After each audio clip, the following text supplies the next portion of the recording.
నమస్కారం. నా పేరు శ్రీరామ్ శర్మ. కేంద్ర ప్రభుత్వం 3 చట్టాలను ప్రవేశపెట్టింది.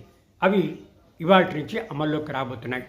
సిఆర్పిసి, సిపిసి, ఐపిసి, తర్వాత అమల్లోకి కొత్త చట్టాలు వచ్చాయి.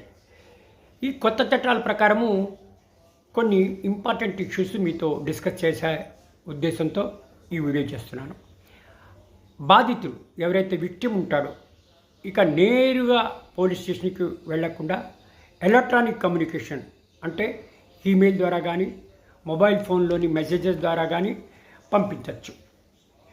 కంప్లైంట్ పోలీస్ స్టేషన్కి వెళ్ళే అవసరం లేదు. గతంలో ఎక్కడే జరిగితే ఆ జ్యూడిక్షన్లో ఉండే పోలీస్ స్టేషన్లోనే కంప్లైంట్ ఇవ్వాల్సి వచ్చేది. ఈ కొత్త చట్టం ప్రకారము 0 FIR అంటే మీరు దేశంలో ఏ పోలీస్ స్టేషన్కి అయినా సరే కంప్లైంట్ ఇవ్వచ్చు, ఎక్కడ జరిగినా కూడా. తర్వాత దాన్ని ఇన్వెస్టిగేట్ చేయడానికి ఆ జ్యూడిక్షన్లో ఉండే పోలీస్ స్టేషన్కి ట్రాన్స్ఫర్ చేస్తారు. ఒకవేళ అరెస్ట్ అయిన బాధితుడు అరెస్ట్ అయ్యాడు అని చెప్పుకోవడానికి ఆ సదరు బాధితుడు తన ఫ్రెండ్స్కి, ఫ్యామిలీ మెంబర్స్కి, తర్వాత రిలేటివ్స్కి తెలియజేసే వీలును కల్పిస్తూ కొత్త చట్టం తీసుకొచ్చింది. అరెస్ట్ వివరాలు ఏ వ్యక్తి అయినా పోలీసులు అరెస్ట్ చేస్తే పోలీస్ స్టేషన్తో పాటు జిల్లా హెడ్ క్వార్టర్స్లో కూడా బహిరంగంగా ప్రదర్శిస్తారు. దీనివల్ల బాధితుల కుటుంబ సభ్యులు, స్నేహితులకు ముఖ్యమైన సమాచారం అందడం జరుగుతుంది. ఇది ఇంకొకటి, చాలా సీరియస్ అఫెన్సెస్ ఉంటాయి. రేప్స్, బాలికల మీద అత్యాచారాలు, వీటన్నిటినీ కూడా దర్యాప్తులో తప్పనిసరిగా వీడియో ద్వారా చిత్రీకరించాలి. ఇది దర్యాప్తులో నాణ్యత పెరుగుతుంది, క్వాలిటీ పెరుగుతుంది. ఇకపై మహిళల పైన, చిన్నారుల పైన జరిగే నేరాల దర్యాప్తు అంటే ఇన్వెస్టిగేషను కేవలం 2 నెలల్లో కంప్లీట్ చేసి ఉచితంగా ప్రాథమిక విద్య, వైద్య చికిత్స అందించాలి. ప్రాథమిక చికిత్స, తర్వాత వైద్య చికిత్స సదరు బాధితులకు అందజేయాల్సి ఉంటుంది.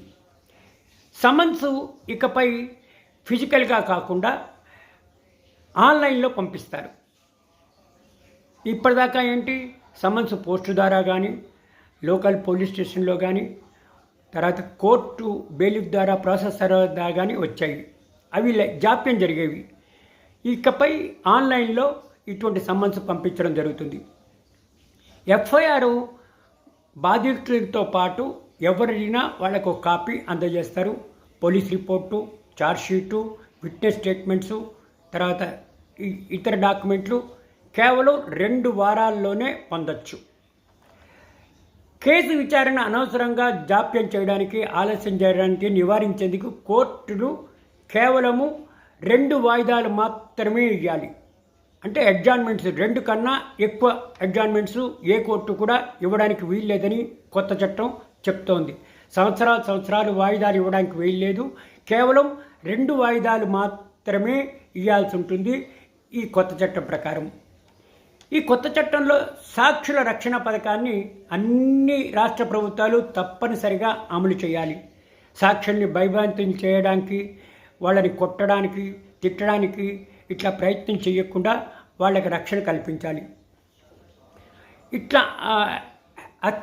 అత్యాచార కేసుల్లో ఈ బాధితులు ఎవరైతే విక్టిమ్స్ ఉంటారో వాళ్ళ ఎవిడెన్స్ వీడియో ద్వారా, వాళ్ళ వాంగ్మూలం వీడియో ద్వారా, ఆడియో ద్వారా రికార్డ్ చేయాలి పోలీసులు. ఇకపై మహిళాంగులు, హ్యాండిక్యాప్డ్, దీర్ఘకాల వ్యాధులతో బాధపడుతున్న వాళ్ళు, 15 సంవత్సరాల లోపు పిల్లలు, 60 ఏళ్ల దాటిన వృద్ధులు పోలీస్ స్టేషన్కి పర్సనల్గా, ఫిజికల్గా వెళ్ళవలసిన అవసరం లేదు. పోలీసులే వాళ్ళ దగ్గరికి వెళ్ళాల్సి వస్తుంది. ఈ కొత్త చట్టం చాలా అంటే చాలా మేలు కనిపిస్తున్నట్టు ఉంది అని అందరూ చెప్తున్నారు. ఇది అందరూ ఆహ్వానించే విషయమే.